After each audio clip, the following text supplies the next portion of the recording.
하나님의 말씀 창세기 49장 22절에서 26절, 우리 22절부터 26절까지 합독하겠습니다. 시작.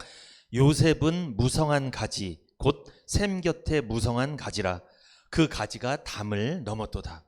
활 쏘는 자가 그를 학대하며 그를 쏘며 그를 군박하였으나 요셉의 활이 도리어 견강하며 그의 팔에 힘이 있으니 야곱의 전능자의 손을 힘입음이라. 그로부터 이스라엘의 반석인 목자가 나도다.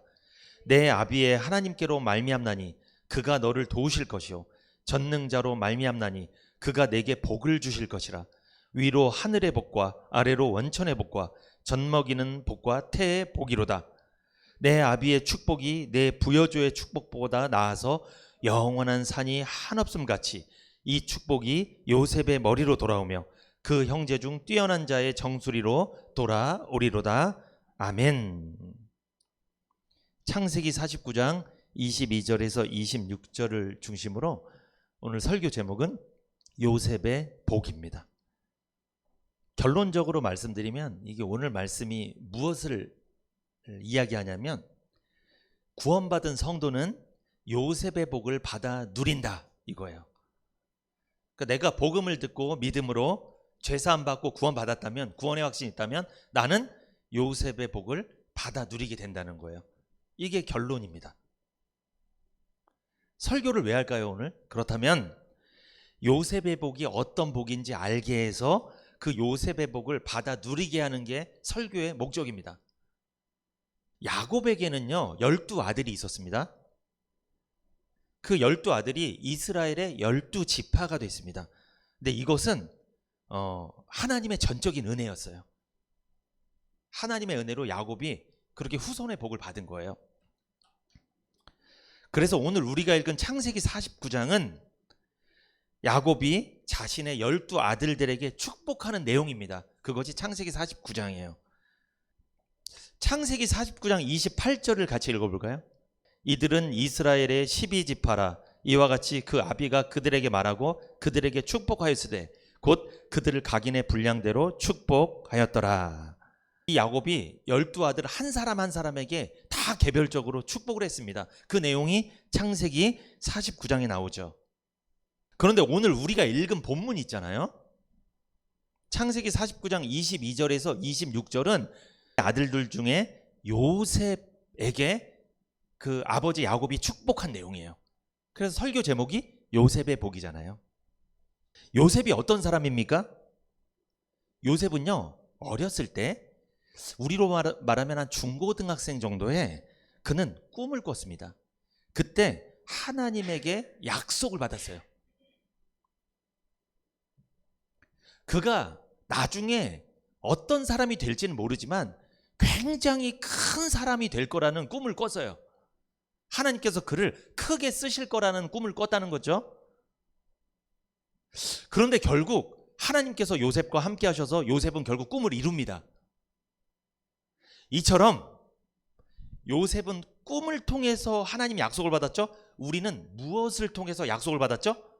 복음, 말씀을 통해서 하나님께 약속을 받았습니다. 그래서 구원받았어요. 우리 역시 요셉이 하나님께 약속을 받았던 것처럼 우리도 하나님께 말씀을 통해 약속을 받았다면 요셉의 복을 누리게 된다는 거예요. 요셉처럼 복을 누릴 수 있는 자격이 우리에게 부여됐다는 겁니다.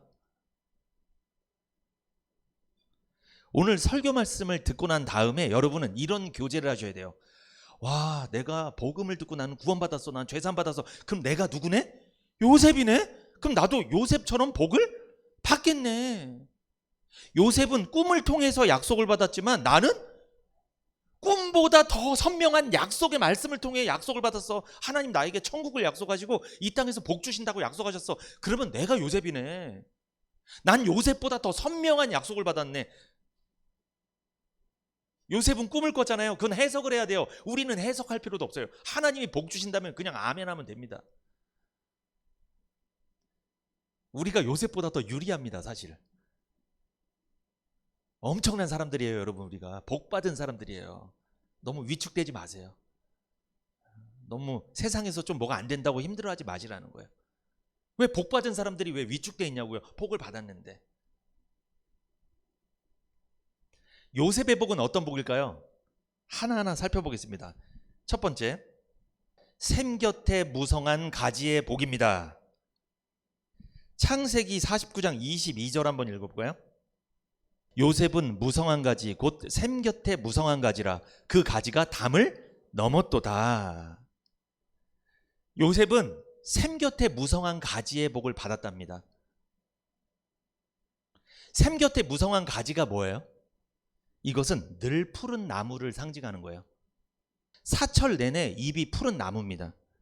예를 들어 여러분, 소나무나 대나무는 사철 따라 잎이 푸릅니다. 시들지 않아요.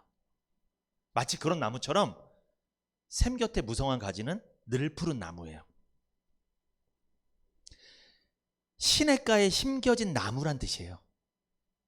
시냇가에 심겨진 나무는요, 잎사귀가 마르지 않습니다. 왜? 시냇가에 심겨져 있기 때문에. 가뭄에도 마르지 않습니다. 그래서 늘 푸른 복을 받은 거예요. 창세기 49장 22절에 샘 곁에 무성한 가지라고 나오잖아요. 이 가지 있죠? 이건 나뭇가지를 말하는 거 맞아요. 가지. 이것을 제가 히브리 원어를 좀 찾아봤어요. 이 가지. 이게 무슨 단어냐면 히브리어로 벤입니다. 벤. 이것은 아들이란 뜻이에요. 손자, 자식 이런 뜻입니다. 샘 곁에 무성한 가지의 복은 어떤 복이냐? 그것은 영육간에 자손이 풍성해지는 복을 말하는 거예요. 영육간에 자손이 번성케 되는 복을 말하는 거예요. 여러분, 샘 곁에 나무가 심겨져 있으면 가지가 뻗어나가죠. 그러면 가지가 하나만 열려요? 수십 개가 열려요? 수십, 수백 개가 끝도 없이 열리죠. 그처럼 하나님께서 영육간에 자손들을 번성케 하시겠다는 약속이에요. 이게 샘 곁에 무성한 가지의 복입니다. 요셉을 통해서 육적인 자손뿐만 아니라 영적 자손, 육신으로도 자손을 많이 낳게 되겠지만 어떤 자손? 영적으로도 구원받은 성도들을 많이 나타나게 해주겠다는 거예요. 그러므로 요셉의 복을 받은 성도들은 어떤 복을 받는 거예요?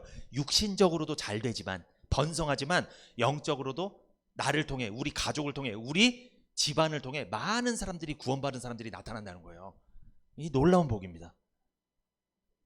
영육간에 자손이 번성케 될 뿐만 아니라 풍성한 삶의 열매를 맺는 복까지 주신다는 거예요. 단순히 자식만 많이 낳으면 뭐예요? 자식만 많이 낳고 힘들게 살면 뭐합니까? 그 뜻이 아니에요.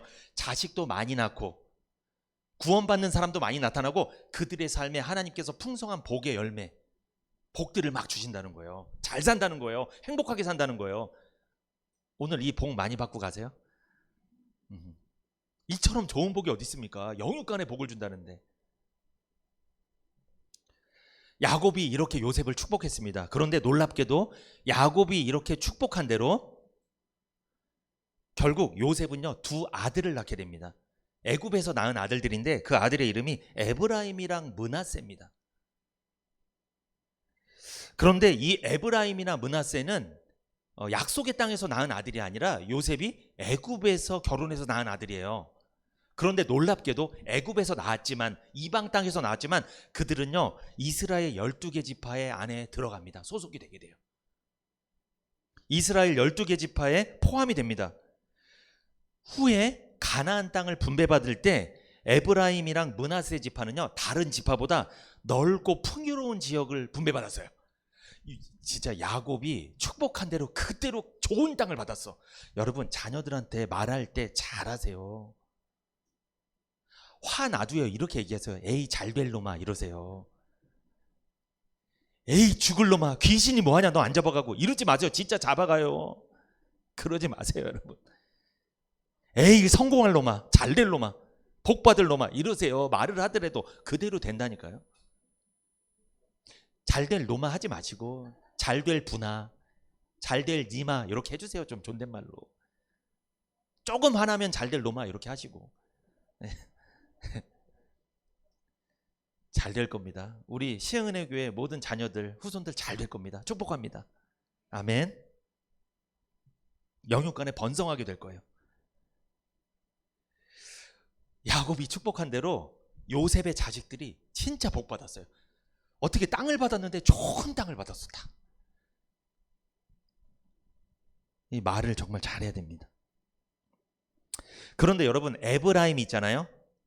요셉이 애굽에서 난 아들 중에 에브라임은요, 나중에 어떤 인물이 나오냐면 여호수아라는 인물이 나옵니다. 가나안 땅을 정복할 때 모세의 후계자 여호수아가 에브라임 지파예요. 그러니까 여호수아는요, 누구의 후손이에요? 요셉의 후손이에요. 신기하게 이스라엘 백성들이 광야 생활할 때 요셉의 관을 들고 가거든요. 관을 들고 요셉이 자기를 죽었을 때 애굽에다 묻지 말고 약속의 땅에 묻어달라고 그래요. 우리 조상 아브라함과 이삭과 야곱이 묻혀있는 그곳에 묻어달라고 합니다. 그래서 관을 들고 출애굽을 했어요. 결국 누가 묻어주냐면 여호수아가 그 관을 약속의 땅에 묻어줘요. 그러니까 요셉은 참 기분이 좋았을 것 같아요. 자기 직계 후손이 묻어준 거예요. 하나님 이렇게 또 복을 주시네요. 요셉의 아들 에브라임의 후손에 여호수아라는 대단한 인물이 나왔죠. 그리고 여러분, 사사기 보면 드보라라는 사사가 있습니다. 그리고 사무엘이라는 사사 유명하죠. 위대한 하나님의 일꾼이죠. 사무엘도 에브라임 지파입니다. 정말 샘 곁에 무성한 가지네요. 영육간에 복을 받았네. 후손들이 엄청난 사람들이 나타났어요. 요셉의 아들 중에 에브라임 말고 므낫세가 있었잖아요. 므낫세 자손 중에 기브온이라는 이스라엘을 위기에서 건져낸 사람이 나타납니다. 그들은 이스라엘의 리더가 되었어요. 다 이스라엘 백성들의. 여호수아도 리더잖아요. 드보라도 리더고요. 사무엘도 리더입니다. 다 리더만 나왔어요. 이 샘 곁에 무성한 가지의 복을 받으면요, 우리 후손들이 다 누가 된다는 거예요? 리더가 된다는 거예요. 여러분, 우리 아들 중에 대통령 나오게 하고 싶어요? 이 요셉의 복을 받으시기를 축복합니다.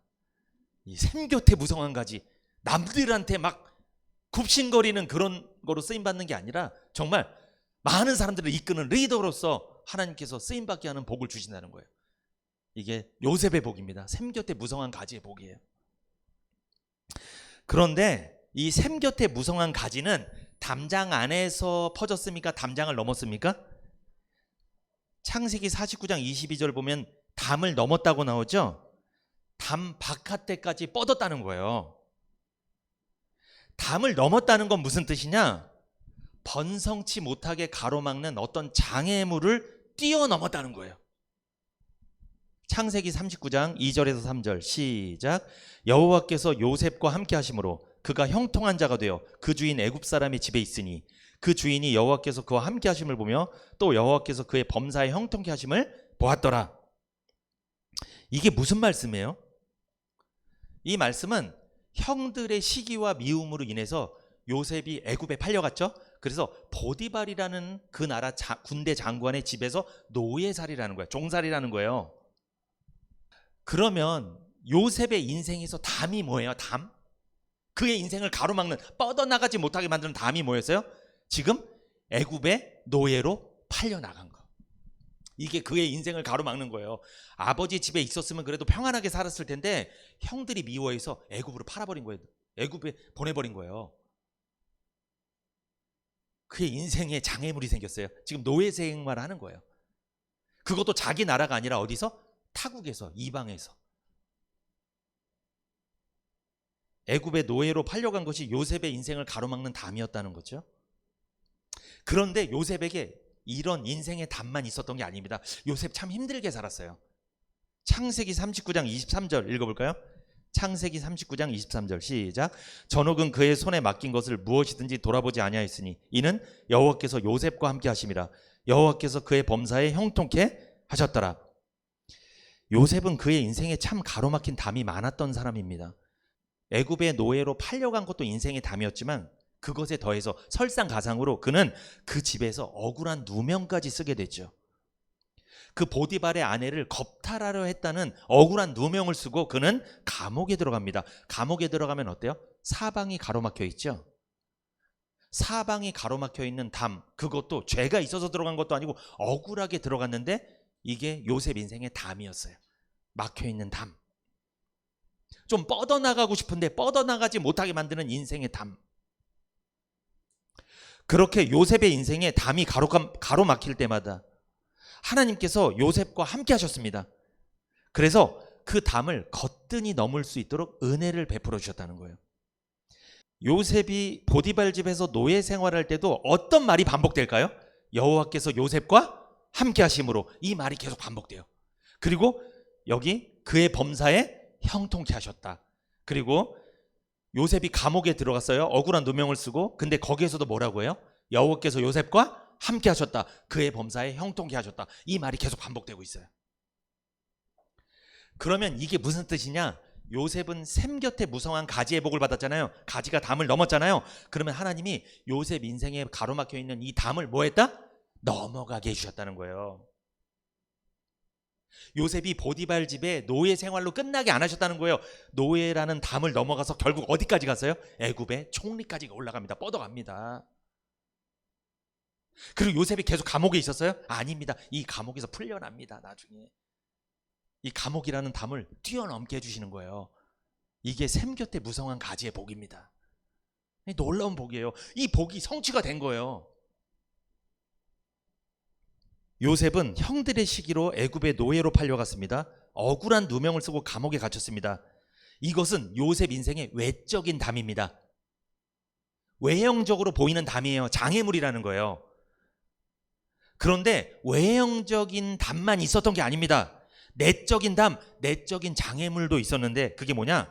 자신을 애굽의 노예로 팔았던 형들에 대한 미움과 원망과 억울함이 있었을 것입니다. 성경에는요, 요셉이 막 억울해하고 욕을 하고 이런 장면 나와요, 안 나와요? 안 나와서 사람들이 오해합니다. 요셉이 굉장히 좋은 사람이라고 생각해요. 여러분, 성경에 안 나와 있다고 없는 게 아니에요. 여러분, 요셉이 형들 욕했을까요, 안 했을까요? 사실 인간인데 얼마나 힘들어요. 어린 나이에 타국에 팔려가고 거기서 노예 생활하는데 얼마나 형들이 밉겠어요. 얼마나 원망스럽겠어. 그리고 자기는 주인의 아내를 겁탈하러 한 적이 없는데 자기를 억울하게 누명 씌워서 얼마나 마음에 상처가 됐겠어요. 힘이 들었겠어요. 자신에게 상처를 주었던 사람들에 대한 원망과 미움이 많았을 것입니다. 그런데 이 원망과 미움 있죠? 요게 요셉의 인생을 가로막는 담입니다. 그것도 담이에요. 그건 눈에 안 보이는 담입니다. 그런데 하나님께서 요셉과 함께해서 그 내적인 담도 뛰어넘게 해주셨다는 거예요. 어떻게 뛰어넘었을까요? 창세기 45장 4절에서 5절 같이 읽어볼까요? 창세기 45장 4절에서 5절 시작. 요셉이 형들에게 이르되 내게로 가까이 오소서. 그들이 가까이 가니 가로되 나는 당신들의 아우 요셉이니 당신들의 애굽의 판자라. 당신들이 나를 이곳에 팔았으므로 근심하지 마소서. 한탄하지 마소서. 하나님이 생명을 구원하시려고 나를 당신들 앞서 보내셨나이다. 이게 무슨 뜻입니까? 형들이랑 요셉이랑 나중에 다 재회를 하잖아요. 만나잖아요. 그때 요셉이 형들에게 고백하는 내용입니다. 요셉은 이렇게 이야기합니다. 형님들, 이리 좀 가까이들 오시지요. 내가 형님들의 아우 요셉입니다. 잘 보세요. 형들이 애굽에 팔아 넘긴 바로 그 요셉이란 말입니다. 형들이 나를 애굽으로 팔아 넘겼다고 해서 걱정하거나 두려워하지 마십시오. 다 하나님이 뜻이 있으신 것이죠. 우리 식구들 생명을 구해주시려고 하나님께서 나를 미리 애굽으로 보낸 거 아닙니까? 요셉을 애굽에 판 거는 외형적으로는 형들이 팔았지만 실제로 누가 보낸 거다? 하나님이 요셉의 형들을 악역으로 써서 요셉을 애굽으로 보낸 거예요. 왜? 나중에 흉년이 들면 이 식구들 다 애굽에서 살게 하려고, 생존시키려고. 그래야 나중에 누구까지 오시니까? 나중에 예수님까지 그 혈통으로 올 수 있으니까. 그래야지 다 구원받을 수 있으니까. 하나님께서 이 구속의 계획, 이 구속사가 끊어지지 않게 하려고 요셉을 애굽으로 보낸 거예요. 형들은 이용당한 거예요. 이것을 요셉이 나중에 알았어요. 그러면 요셉은 약속의 땅에 있었어야 돼요? 애굽으로 왔어야 돼요? 애굽으로 왔어야죠. 이게 담장을 넘어가는 가지라니까요. 약속의 땅에 있던 요셉이 담장이 넘어서 가지가 뻗어서 애굽까지 간 거예요. 고난 중에 있습니까? 뭐가 요즘 힘드세요? 제가 자주 말씀을 드렸지만 그 고난이나 힘든 것은 하나님께서 어디를 뻗어나가게 해서 거기서 복을 주려는 하나님의 계획이 있다는 거 기억하세요. 고난 속에는 반드시 복이 있습니다. 하나님 나에게 주시는 어떤 원리가 있어요. 그걸 발견하셔야 돼요. 그냥 고난 당한다고 억울하다고만 생각하지 마시고 거기에 하나님이 뭔가 보따리를 숨겨놨다니까요. 지금은 잘 모르겠죠. 나중에 알게 될 겁니다. 아, 그래서 내가 예전에 그렇게 힘들었던 거구나. 이렇게 복을 받게 하려고. 왜 그때는 모를까요? 나중에 할까요? 요셉도 나중에 알았어요. 처음에는 원망 많이 했습니다. 근데 하나님이 그 마음속에 상처와 원망과 불평, 미움, 이 담을 뛰어넘게 하셨어요. 아, 나를 애굽에 노예로 온 게 하나님의 뜻이 있었구나. 하나님이 하신 거구나. 그러니까 다 용서가 되는 거예요. 다 이제 이해가 되는 거죠. 납득이 되는 거죠. 창세기 50장 19절에서 20절 볼까요? 창세기 50장 19절에서 20절 시작. 요셉이 그들에게 이르되 두려워 마소서, 내가 하나님을 대신하리이까. 당신들은 나를 해하려 했으나 하나님은 그것을 선으로 바꾸사 오늘과 같이 만민의 생명을 구원하게 하시려 하셨나니. 요셉이 형들에게 말합니다. 왜? 형들은요, 요셉이 높은 사람이 되었기 때문에 옛날 상처가 있을까 봐, 그래서 자신들에게 복수할까 봐, 혹시라도 그래서 걱정하고 있었어요. 우리한테 보복할까 봐. 그런데 뭐라고 이야기합니까? 요셉이 두려워 마십시오. 저는 보복하지 않았습니다. 저는 과거의 상처, 그 아픔, 이 담을 뛰어넘었습니다. 전 샘 곁에 무성한 가지거든요. 이미 그 상처라는 담을 뛰어넘은 사람입니다. 그리고 내가 어떻게 하나님을 대신하겠습니까?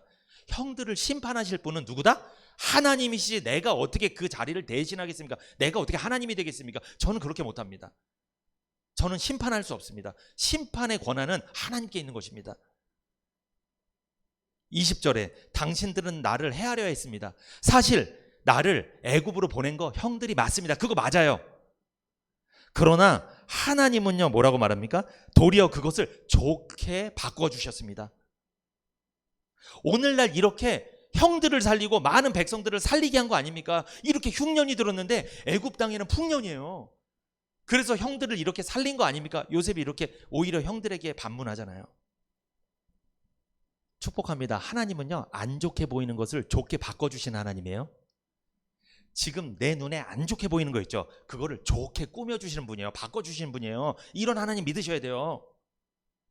근데 너무 힘들면 안 믿어져, 그게.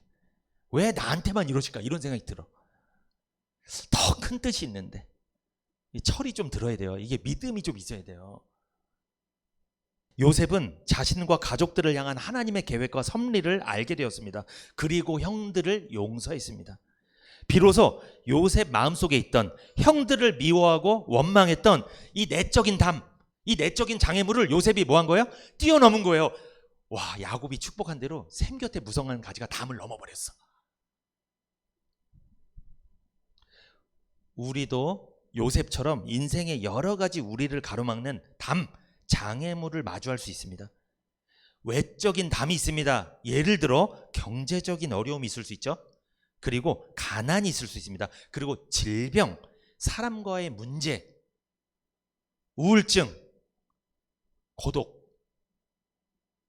우리를 괴롭히는 문제들 많죠, 세상에. 전쟁도 있고 기근도 있고 그런 외적인 담이 있을 수 있습니다, 우리에게도. 그리고 억울한 일을 당해서 마음의 상처를 받아 억울하게 한 그 사람을 미워하고 증오하는, 원망하는 내적인 담이 있을 수 있어요. 그러니까 우리도 요셉처럼 외적인 담, 내적인 담이 다 있다는 거예요. 우리도 그 안에 갇혀 있어서 아무것도 하지 못하고 한 발짝도 나가지 못하고 항상 슬퍼하며 살고 있는 거 아닙니까? 괴로워하며 살고 있는 거 아니에요?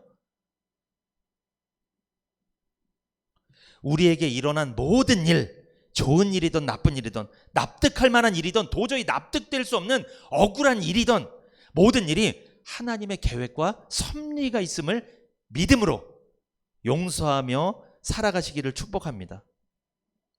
우리 마음속에 있는 담을 넘어가세요. 이제 그 담 안에 갇혀있지 마세요. 넘어가세요, 제발. 저도 사실 억울한 일이 많았습니다. 이제 넘어갔습니다. 생각이 나지도 않아요, 이제. 그 생각하면 뭐 할 거예요? 담 안에 있으면 뭐 할 거야? 아무것도 못 하는데. 잊어버려야 돼요. 좋은 일이든 나쁜 일이든 다 잊어버리세요. 이 담장 바깥에 엄청나게 좋은 게 기다리고 있는데 뻗어나가야죠. 근데 왜 여전히 담 안에만 있냐고요. 왜 상처에 갇혀 있냐는 거예요. 외적이든 내적이든 나를 가로막은 그 장애물을 뛰어넘어 뻗어가는 것이 요셉의 복입니다. 이게 샘 곁에 무성한 가지의 복이에요. 그런데 담은 어디에 세워요? 여러분, 담 자기 영역에 세웁니다. 자기 영역이라 하면 뭐예요? 자기의 이기심이 미치는 영역에다가 담을 세우게 돼 있어요. 그런데 담을 넘는다는 것은 자신의 이기심을 뛰어넘는다는 거예요. 하나님께 복을 받은 요셉은, 샘 곁에 무성한 가지의 복을 받은 요셉은 애굽의 총리가 되어서 흉년의 때에 많은 사람들을 살렸습니다. 이웃나라 사람들까지 살렸습니다. 자신의 이기심을 넘어서 많은 사람들을 살리는 역할을 감당했다는 거예요. 그러니까 요셉이 애굽 사람만 살린 게 아니에요. 그 주변 나라 사람들한테 다 곡식을 꿔줬어요. 다 살렸어요. 이것도 무슨 복이에요? 샘 곁에 무성한 가지의 복입니다. 다른 사람을 다 살리는 거예요. 우리 역시 하나님께 받은 복이 있을 것입니다. 그것을 내 영역에만 묶어두는 이기적인 사람이 되지 마십시오. 담을 넘으십시오. 지금도 영육 간의 흉년을 맞아서 기근으로 고통 중인 수많은 사람들에게 나눠주는 샘 곁에 무성한 가지로 살아가시기를 축복합니다. 우리가 뭘 나눠줄 수 있어요? 우리가 갖고 있는 물질을 나눠줄 수도 있고, 우리가 갖고 있는 힘을 나눠줄 수도 있고, 우리가 받았던 복음을 나눠주는 거죠. 말씀을. 이게 샘 곁에 무성한 가지의 복이란 말이에요. 근데 나만 구원받고 끝나. 나만 말씀을 알고 있어. 그리고 물질을 나 혼자만 위해 써. 절대 다른 사람 안 도와주고. 이건 담장 안에 갇혀 있는 거예요. 이건 요셉의 복이 아닙니다. 이건 이기적인 거예요. 요셉은요, 애굽 총리여서 애굽만 잘 살게 한 게 아니에요. 그 주변 나라를 다 살렸습니다. 정말 담장에 가지가 넘어갔습니다. 넘어갈 정도가 아니라 온 세계로 가지가 뻗어갔어요. 오늘날 우리까지 그 복음을 들었잖아요. 우리에게까지 왔잖아요. 그 복음이 얼마나 가지가 뻗었으면. 여러분, 우리가 복음 전해야 돼요. 우리가 전한 복음이 우리 후손들을 살리고요, 후손의 후손들을 다 살리는 거예요.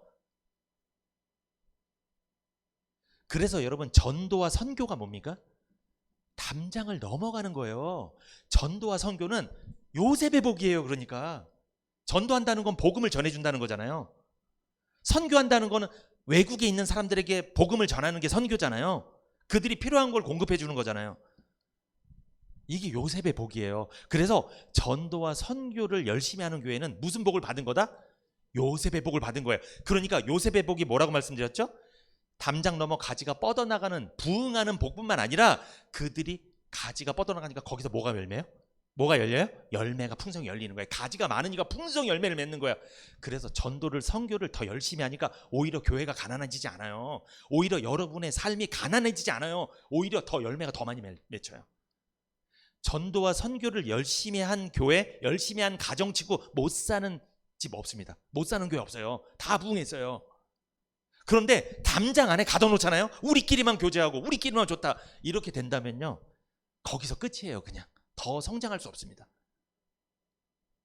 창세기 49장 22절 시작. 요셉은 무성한 가지 곧 샘 곁에 무성한 가지라. 그 가지가 담을 넘었도다.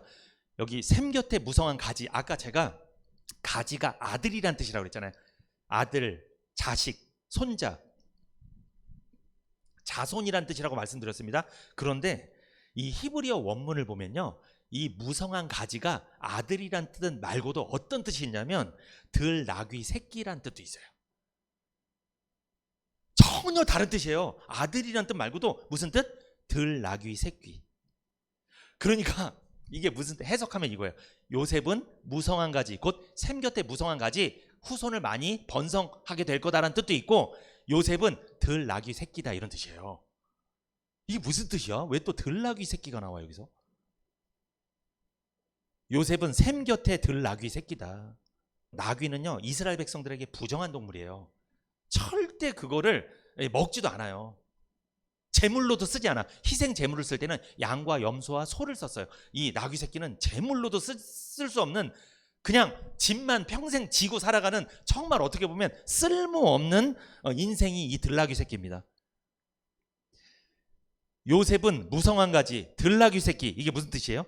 들나귀 새끼처럼 아무런 이름이 없고 쓸모없는 사람이었지만 요셉이 하나님께서 함께 하셔서 애굽에 하나님의 영광을 나타냈다는 거예요. 들 나귀 새끼처럼 아무 쓸모 없었던 죄인인 우리를 하나님께서 복음으로 부르시고 하나님께서 함께 하셔서 예수 그리스도의 보혈로 구원하시고 우리를 통해 세상이라는 애굽에서 하나님의 영광을 나타나게 될 거라는 거예요. 우리를 통해 복음이 전해지게 할 거라는 거예요. 여러분, 우리는 어디 출신이에요? 우리 들 나귀 새끼 출신이에요. 우리 죄인이었어요. 하나님 보시기에 쓸모없는 사람들이었어요. 신기하죠? 이 무성한 가지가 아들이란 뜻도 있지만 들나귀 새끼란 뜻도 있어요. 참 이 언어가 신기합니다. 우리가 그런 존재였어요. 우리가 하나님의 아들이기도 하지만 하나님 아들이기 전에 우리는 쓸모없는 죄인들이었어요. 들나귀 새끼였어요. 겸손해야 될 줄 믿습니다. 하나님 들나귀 새끼와 같은 우리를 통해 세상에 복음을 전하시고 많은 사람들을 구원하시고 요셉이 애굽뿐만 아니라 많은 사람들을 흉년 먹을 게 없는 그 기근 때 많은 사람들을 살렸던 것처럼 우리를 통하여 아직 구원받지 못한 영적으로 기근에 흉년에 빠져있는 많은 영혼들을 살리게 될 줄 믿습니다. 근데 들나귀 새끼라는 거예요. 우리처럼 쓸모없어 보이는 그 사람을 하나님 쓰신다는 거예요. 여러분 자부심 가지세요. 나 못났다고 너무 죄책감 갖지 마세요. 잘났어요. 구원받았으면 잘났지. 이 샘 곁에 무성한 가지 있죠. 여러분 이 가지는요 사계절 상관없이 늘 푸릅니다. 왜 푸를까요? 푸른 이유가 뭐예요? 샘 곁에 자리를 잡았기 때문이에요. 이 성경에서 이 말씀하시는 죄가 무슨 개념이냐면 죄는 화살을 쐈는데 그 화살이 관역으로 가야 되는데 관역에서 벗어난 게 죄입니다. 이걸 죄라고 해요. 그러면 화살을 쐈는데 관역에서 벗어난 게 죄면 하나님 말씀에서 벗어난 게 죄예요. 하나님 말씀대로 하지 않는 게 죄라는 거예요. 그러면 여러분 죄는 언제 시작됐죠? 최초의 사람 아담과 하와로부터 시작됐죠.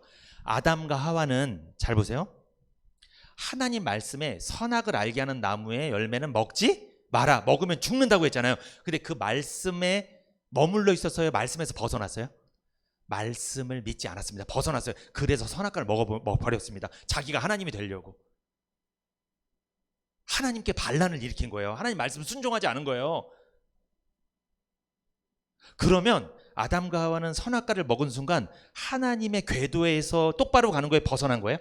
벗어난 거예요. 이미 그들은 말씀을 벗어났어요. 궤도를 벗어난 거예요. 관역에 맞을 수 없는 거예요. 한마디로 천국에 들어갈 수 없는 거예요. 천국이랑 목적지에 들어갈 수 없는 거예요. 벗어났으니까. 하나님 말씀에서 벗어났으니까. 그런데 놀랍게도 아담과 하와가 선악과를 따먹었을 때 하나님 곁에 있었어요? 선악과 옆에 있어요? 선악과 옆에. 잘 보세요. 여자가 먼저 먹었죠. 여자가 먹을 때 남편 옆에 있었어요? 벗어나 있었어요? 남편 옆에 없고 선악과 먹으러 혼자 갔죠. 여자가. 여러분 혼자 가면 바람핍니다. 반드시 벗어납니다. 벗어나게 돼 있어요. 반드시. 여자는요 남편의 다스림을 받아야 돼요. 하나님 그렇게 창조하셨어요. 근데 남편의 다스림 안 받고 자기가 인생 개척하려고 선악과 먹어보자 하나님 되겠다. 나 벗어났어. 바로 죄 짓습니다. 죄가 뭐냐면요 궤도를 벗어난 거예요. 자리를 벗어난 거예요. 자리를 이탈한 거예요. 이게 죄예요. 학생이 수업 시간에 앉아서 수업 들어야 되는데 여기 앞에 누워서 막 핸드폰 보고 막 이러고 있어. 여러분 이거 자리를 벗어난 거예요. 학생이 선생님이 되면 안 됩니다. 학생은 학생의 자리에 있어야지. 왜 선생님 자리를 오려고 그래? 그게 죄라니까요. 남편은 남편의 자리, 아내는 아내의 자리. 여러분 군인은 어디 있어야 돼요? 군인 밖에서 막 술 먹고 이러고 있어야 돼요? 군대에 있어야죠. 군인은. 소방수는 어디 있어야 돼요? 소방서 있거나 불 끄는 데 있으셔야지. 자기 자리가 있어요. 하나님이 주신 자리가. 근데 그 자리를 벗어나는 게 뭐야? 한 글자로? 죄입니다, 여러분. 하나님 말씀에서 벗어나는 거, 궤도에 이탈하는 거, 그리고 하나님 주신 자리를, 영역을 벗어나는 거, 이게 죄예요. 그러니까 여러분, 자리를 잘못 잡으면 죄를 짓는다니까요. 샘 곁에 무성한 나무, 샘 곁에 무성한 가지가 왜 늘 푸른 거예요? 자리를 잘 잘 잡았어요. 하나님이 주신 자리, 거기를 자리를 딱 잡았어. 그러니까 늘 푸른 거예요. 근데 그게 싫다고 다른 데로 뿌리를 옮기잖아요. 시들어 버리는 거예요. 그러면 그게 누구였어요? 아담과 하와가 그랬어요. 하나님이 주신 자리를 벗어난 거예요. 왜 선악과를 먹으러 가? 그 자리를 왜 가냐고요. 거기를 가니까 보암직스럽고 먹음직스럽고 그냥 막 죄짓고 싶지. 그러니까 여러분, 이 예배 자리 있으셔야 돼요. 딴 데 가지 마세요. 딴 데 가면 뭐 짓는다? 반드시 죄 짓는 거예요. 반드시. 하나님이 예배 드리라고 했으면 이 예배 자리 있어야지. 벗어나면 안 됩니다, 여러분. 우리가 그리 믿음이 좋은 사람들 아니에요. 못 이겨요. 반드시 죄를 짓습니다. 시편 1편 1절에서 4절 같이 읽어볼까요? 시편 1편 1절에서 4절 시작. 복 있는 사람은 악인의 꾀를 좇지 아니하며 죄인의 길에 서지 아니하며 오만한 자의 자리에 앉지 아니하고. 잘 보세요. 복 있는 사람은 자리를 잘 잡는다는 거예요. 악인의 꾀 따르지 않는다. 죄인의 길에 서지 않아. 오만한 자의 자리에 앉지 않아. 자리를 잘 잡는데요. 여러분 골키퍼는 어디 있어야 돼요? 골대 앞에 있어야지. 왜 앞에 가서 공을 차고 있냐고, 골키퍼가. 그럼 누가 막냐고. 이러면 자기 자리에 있어야지. 자기 자리에. 복 있는 사람은 복 받을 자리에 있다는 거예요. 그러니까. 근데 복을 못 받는 사람은 꼭 악인의 꾀를 따라가고 죄인의 길에 서고 오만한 자, 교만한 사람이랑 함께 한다는 거예요. 그게 복 못 받을 사람의 특징이야. 근데 복 받는 사람은 꼭 말씀을 듣는 자리에 있어요. 꼭 그래. 복 받는 자리에 꼭 있어. 여러분, 내가 어디에 많이 있는지 생각해 보세요. 내 인생이. 그거 생각해 보셔야 돼요. 자리 잘 잡아야 됩니다, 여러분. 근데 복 있는 사람이 왜 복 있는 사람이에요?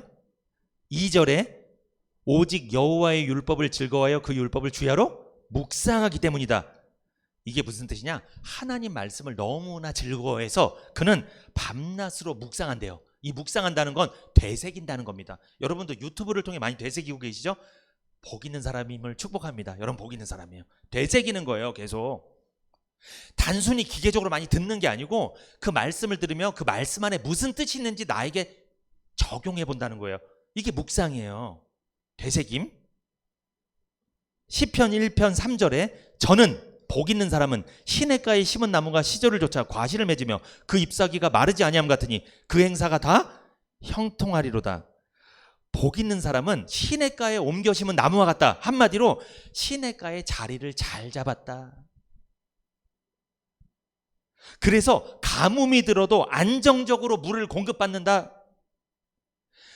시냇가에 심은 나무는 자리를 잘 잡았기 때문에 물을 안정적으로 공급받을 뿐만 아니라 제철 따라 열매를 맺고 그 잎사귀는 시들지 아니하며 나날이 푸르며 하는 일마다 끊임없이 번창하게 될 것이다. 자리를 한번 잘 잡았더니.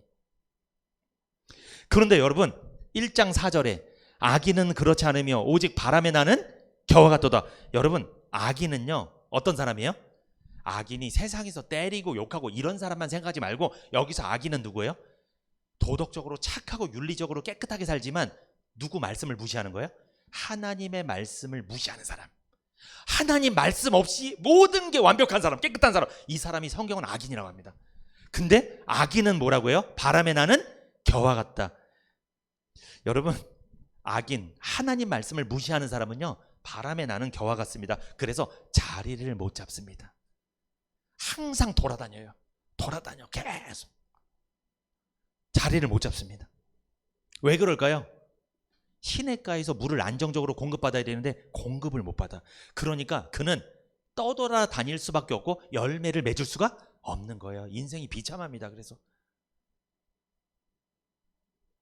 바람에 나는 겨와 같습니다. 그렇다면 여러분 복 있는 사람과 악인의 가장 큰 차이점이 뭡니까? 죄를 많이 지었나 덜 지었나가 아니에요. 여러분 잘 들어보세요. 복 있는 사람, 구원받은 사람도 죄 져요 안 져요? 집니다. 그리고 악인도 죄 져요 안 져요? 구원 못 받은 사람도 죄를 지어요. 그러니까 죄를 많이 졌냐 덜 졌냐 문제가 아니에요. 복 있는 사람과 복을 못 받은 사람, 악인의 차이점, 가장 큰 차이점은 뭐냐? 자리를 잡았냐 못 잡았냐예요. 복 있는 사람도 죄 짓고 살고 악인도 죄 짓고 삽니다. 시냇가에 심어져 있냐 심어져 있지 못하냐 요 차이라는 거죠. 우리로 적용하면요, 하나님 말씀에 심겨져 있냐 아닌가의 차이라는 거예요. 복음의 뿌리를 내리고 있냐 내리고 있지 못하냐 그 차이라는 거예요. 여러분, 우리도, 여러분과 저도 사실 죄 짓는 거 50보 100보예요. 다 죄 짓고 살아요. 사실은 그것 때문에 복 있는 사람과 악인이 결정되는 게 아니에요. 여러분, 뭐 때문에 결정된다? 하나님의 말씀, 복음의 뿌리를 내렸냐. 뿌리를 내렸으니까 복음의 영향을 받는 거예요. 하나님 말씀에 은혜를 받아. 예배 때마다 올 때마다 은혜를 받아. 나는 그러면 뿌리를 잘 내리신 거예요. 그 사람이 축복합니다. 복 있는 사람이에요. 그 사람이 설사 죄를 좀 더 졌어도, 많이 졌어도 축복합니다. 그 사람은 복을 받을 수 있는 이 에너지원이 있는 거예요. 계속 에너지 받는 거예요. 근데 세상에서 죄도 덜 짓는 거하고 깨끗한 거 같은데 하나님 말씀에 뿌리를 못 내려 있어. 그러니까 영양분을 공급을 못 받아, 은혜를 못 받아, 죽는 거예요. 그 사람은 괴로운 거예요. 마음이. 사람들한테 존경받을 수 있어요. 겉으로는 깨끗하니까. 근데 속은 고를 겁니다. 썩을 거예요. 엄청 힘들 거예요. 신명기 8장 1절에서 3절 읽어봅니다. 같이 읽어볼게요. 신명기 8장 1절에서 3절 시작. 내가 오늘날 명하는 모든 명령을 너희는 지켜 행하라. 그리하면 너희가 살고 번성하고 여호와께서 너희의 열조에게 맹세하신 땅에 들어가서 그것을 얻으리라. 내 하나님 여호와께서 이 40년 동안에 너로 광야의 길을 걷게 하신 것을 기억하라. 이는 너를 낮추시며 너를 시험하사 내 마음이 어떠한지 그 명령을 지키는지 아니 지키는지 알려 하심이라. 너를 낮추시며 너로 줄이게 하시며 또 너도 알지 못하며 내 열조도 알지 못하던 만나를 내게 먹이신 것은 사람이 떡으로만 사는 것이 아니요 오직 여호와의 입에서 나오는 모든 말씀으로 사는 줄을 너로 알게 하려 하심이니라. 아멘. 이 말씀이 무슨 말씀이냐? 출애굽하고 나서 약속의 땅 가나안의 목전 들어가기 전에 이스라엘 백성들에게 모세가 설교한 내용입니다. 하나님께서 지난 40여 년간의 광야 생활 동안 이스라엘 백성들을 인도해 주신 그 모든 여정을 돌아보라고, 묵상해 보라고 모세가 지금 말하고 있는 거예요. 오늘을 살아가는 우리들도 천국이라는 약속의 땅을 목전에 두고 있습니다. 하나님께서는 주의 종을 통해 우리에게 오늘날 말씀하고 계시는 거예요. 이스라엘 백성들이 40년간 광야 생활했던 하나님의 목적이 뭘까요? 오늘날 우리가 이 광야라는 교회에서 신앙생활하는 하나님의 목적이 뭐냐는 거예요. 이스라엘 백성들의 고집을 꺾고 겸손하게 낮추고 하나님의 말씀에 순종할 것인지 아닌지 시험하고 알아보는 데 있어요. 그래서 광야 생활을 허락한 거예요. 오늘날 우리에게 왜 이 험난한 광야 생활을 허락했을까요? 구원받았으면 바로 데려가시면 되는데 왜 인생을 수십 년을 살게 하셨냐고요. 왜 여기서 우리가 목마르게 배고프게 왜 힘든 고난을 당하게 하시냐고요. 왜 허락하셨냐고요. 왜? 하나님은 오늘날 우리들의 고집을 꺾으려고 해요. 그리고 겸손하게 낮추길 원합니다. 그래야 은혜를 받으니까. 하나님의 말씀에 순종할 것인지 못하는지 그것을 테스트하는 거예요. 시험해 보려고 어려움을 주는 거예요. 신명기 8장 3절 다시 한번 읽어볼까요? 신명기 8장 3절 시작. 너를 낮추시며 너로 줄이게 하시며 또 너도 알지 못하며 내 열조도 알지 못하던 만나를 내게 먹이신 것은 사람이 떡으로만 사는 것이 아니오 여호와의 입에서 나오는 모든 말씀으로 사는 줄을 너로 알게 하려 하심이니라. 여러분, 광야 생활에서 이스라엘 백성들이 농사를 지어요? 못 지어요? 못 지어요. 광야는 아무것도 못하는데요. 광야는요 예배만 드리는데요. 하나님 말씀만 듣는데요. 아무것도 못해요. 할 게 없어요. 물도 없고 기술도 없고 기구도 없고 아무것도 없습니다. 왜 하나님이 그 광야 생활 40년을 하게 하셨을까요? 중요한 걸 하라는 거예요. 뭘? 거기서 하나님이 먹을 게 있어야 되니까 하늘에서 만나 가루를 뿌려주셨습니다. 그거를 모아다가 떡을 만들어 먹었어요. 몇 년 동안? 40년 동안. 여러분, 이 만나는 그들의 조상이 먹어본 거예요? 못 먹어본 거예요? 못 먹어본 건데 그들이 먹어본 거예요. 그걸 왜 먹이셨다? 만나는 어디서 내려올까요? 하늘에서. 너희들이 애굽 땅에 있었을 땐 땅에 있는 거 먹고 살았어. 근데 이제는 어디 거 먹어? 하늘에서 오는 거 먹고 살아. 그거 알게 하려고. 너 하늘에서 내려오는 만나 이거 먹어야 살아. 그래야지 광야 생활에서 견딜 수 있어. 생존할 수 있어. 근데 하늘에서 내려온 만나 먹지 않으면 죽어. 이거 알게 하려고 광야로 끌어들인 거예요. 하나님이. 하나님께서 이 광야라는 교회로 왜 우리를 인도하셨죠? 왜 이 바쁜 시간에 우리를 예배드리게 하고 이 교회로 왜 끌고 오셨냐는 거예요. 하나님이. 왜? 여러분, 우리도요 세상에서 먹어보지 못한 말씀을 지금 듣고 있습니다. 이스라엘 백성들이 조상들이 먹어보지 못한 만나, 우리는요 세상 사람들이 먹어보지 못한 이 복음을 듣고 있다고요. 지금 이 말씀을 맛을 보고 있잖아요. 그렇다면 왜 하나님 이렇게 신앙생활하게 하신 거예요? 왜 이 광야 생활하게 하신 거예요? 하나님 말씀 듣고 살으라고, 복음 듣고 살으라고. 말씀과 복음은 어디로부터 왔어요? 땅에서 온 거예요? 하늘로 온 거예요? 하늘에서부터 왔으니까. 여러분 교회 오기 전에는 어디 것만 먹고 살았어요? 땅의 것만. 그러니까 전부 다 땅의 것만 생각하지. 땅의 것만 먹고 사니까. 근데 이제 교회 와서는 하늘의 거를 먹으라는 거예요. 왜? 하늘로 가야 되니까. 저기가 고향인데, 약속의 땅인데 저길 가야 되는데, 떡으로만 살지 말고 말씀으로 살으라는 거예요. 그거 알게 하려고 하나님께서 광야로 인도한 거예요. 그래서 신명기 8장 3절에 사람이 떡으로만 사는 것이 아니오 여호와 입에서 나오는 모든 말씀으로 사는 줄을 너로 알게 하려 하심이라. 애굽에 있을 때 땅의 것만 먹었으니까 그걸로 사는 게 아니고 너희들은 뭐로 산다? 하나님의 입에서 나오는 이 말씀, 주의 종을 통해 선포하는 말씀을 듣고 살으라는 거예요. 요거 알게 하려고 우리 신앙생활 하게 하신 거예요. 그런데 말씀을 안 들어. 예배를 안 드리려고 그래. 그러면 하나님이 광야 생활을 하게 한 목적이랑 안 맞는 거예요 지금. 그러니까 인생이 고달픈 거예요. 그러니까 바람에 나는 겨처럼 날아다니는 거예요. 힘든 거예요. 그래서 목적대로 해야 되잖아요. 목적대로. 하나님은 목적대로 하시거든요. 반드시. 그 목적을 반드시 이루시는 분이에요. 말씀 없으면 절대로 살 수 없다는 걸 알게 해버릴 거예요. 하나님이. 그래서 우리에게 때론 고난을 허락하고 일이 좀 안 되게 하고 힘들게 하는 거예요. 그거 알게 하려고. 사람이 밥으로만 사는 것이 아닙니다. 하나님의 말씀, 복음으로 산다는 것을 가르쳐주기 위함이죠. 그래서 광야 생활에 이것이 목적이라는 거죠. 그런데 여러분, 신명기 8장 14절에서 16절 읽어봅니다. 신명기 8장 14절에서 16절 시작. 두렵건대 내 마음이 교만하여 내 하나님 여호와를 잊어버릴까 하노라. 여호와는 너를 애굽 땅 종되었던 집에서 이끌어내시고 너를 인도하여 그 광대하고 위험한 광야 곧 불뱀과 전갈이 있고 물이 없는 건조한 땅을 지나게 하셨으며 또 너를 위하여 물을 굳은 반석에다 내셨으며 내 열조도 알지 못하던 만나를 광야에서 내게 먹이셨나니 이는 다 너를 낮추시며 너를 시험하사 마침내 내게 복을 주려 하심이었느니라.